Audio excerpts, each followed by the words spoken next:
अमित शाह ने जो कहा था अब वो धीरे धीरे पूरा होने जा रहा है। CANRC के जरिए रोहिंग्या मुसलमानों को बाहर करने की कवायद शुरू हो चुकी है।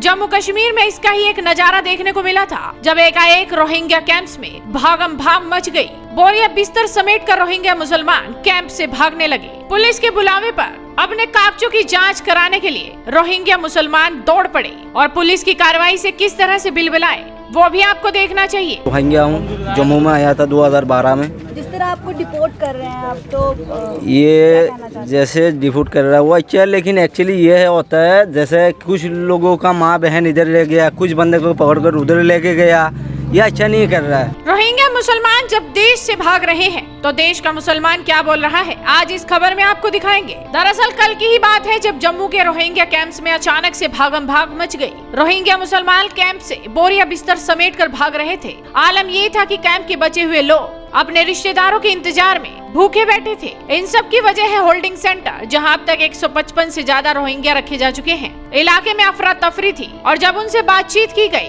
तो रोहिंग्या क्या बोल रहे थे आप खुद ही सुन लीजिए। बस यहाँ पर वहाँ भी हमारे ऊपर बहुत जुल्म हुआ था, अभी भी जुल्म हो रहा है।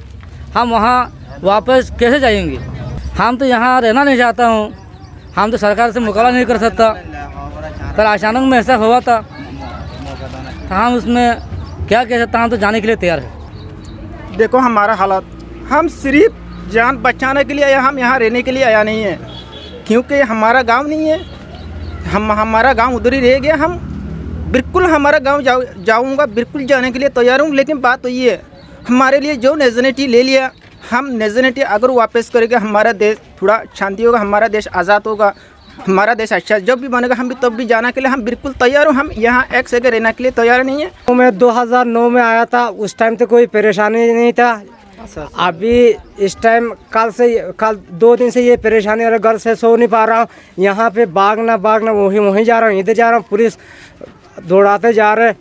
इसी परेशानी में हम वही बोलना चाहता हूँ, परेशानी नहीं होना चाहिए। पहला जैसे ऐसे चलना चाहिए, इस तरफ ऐसा कैसा हुआ। हमें हर बंदे को, हर बुजुर्गों को परेशानी हो रहा है, भाई बहन को परेशानी हो रहा है। ये तस्वीरें मानवीय जरूर हैं, इनके आंखों में आंसू हैं, लेकिन चौंकाने वाला पहलू ये है कि जम्मू कश्मीर में सबसे ज्यादा संख्या में रोहिंग्या मुसलमान बसते हैं और अगर इन्हें बाहर नहीं किया गया तो खतरा देश को जरूर होगा, क्योंकि अमित शाह ने पहले ही साफ कर दिया था कि घुसपैठियों को निकाल बाहर करेंगे। जो कहते हैं वो करते हैं। हमने CAA का कानून पारित किया है। मैं आज इस पवित्र भूमि पर वादा कर जाता हूं, जैसे ही ये वैक्सीनेशन का काम समाप्त होता है, जैसे ही कोरोना से मुक्ति मिलती है, आप सभी को नागरिकता देने का काम भारतीय जनता पार्टी की सरकार समाप्त।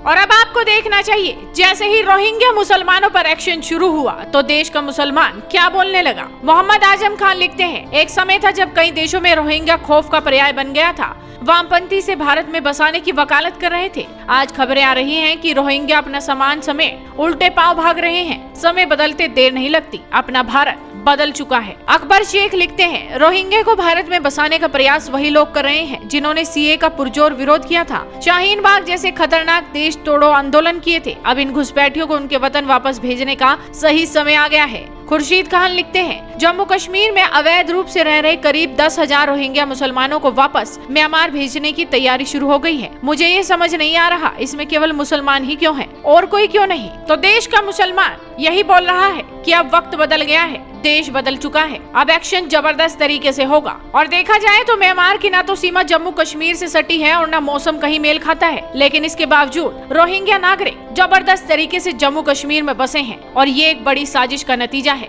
लेकिन अब इस पर एक्शन शुरू हो चुका है।